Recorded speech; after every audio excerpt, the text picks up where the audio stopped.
1st of May, of course. That was the grandest day. My mother would get up real early, and she taught us to get up and wash our face in the dew, the morning dew. Of course, there's always dew on the grass on the 1st of May morning. And we'd wash our face, and then my mother would taught us to make a little hole in the ground just with her hands, and she would kneel down and put her nose into the soil or into the ground, and she'd sniff up the lovely energy from the ground. 3 times she'd do that.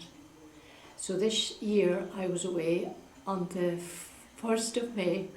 I was away walking in County Offaly, and my daughter was with me and a few other people, and my daughter, of course, we always did the same growing up as my mother.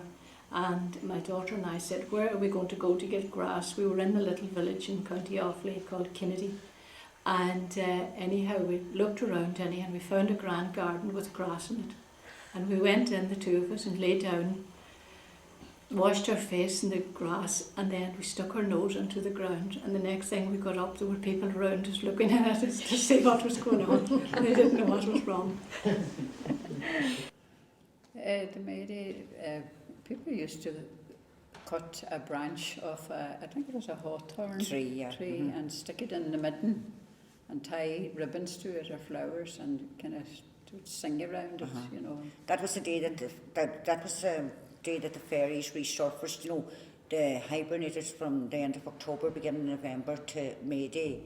Like, they were back in business again and doing their stuff, you know, that kind of a way, like everybody was watching out for them. That was more or less, that was them out and about. May flowers are like a big buttercup, and you would collect them and you would leave them on people's windowsills, and it was supposed to bring luck. I think it came from an old pagan custom actually, but it was this was the thing anyway, that you put them on the window. And the good thing about it was if children could see you putting them on the window, and then if you removed them yourself the next morning, the children really believed that the fairies had taken them because they were pleased with you.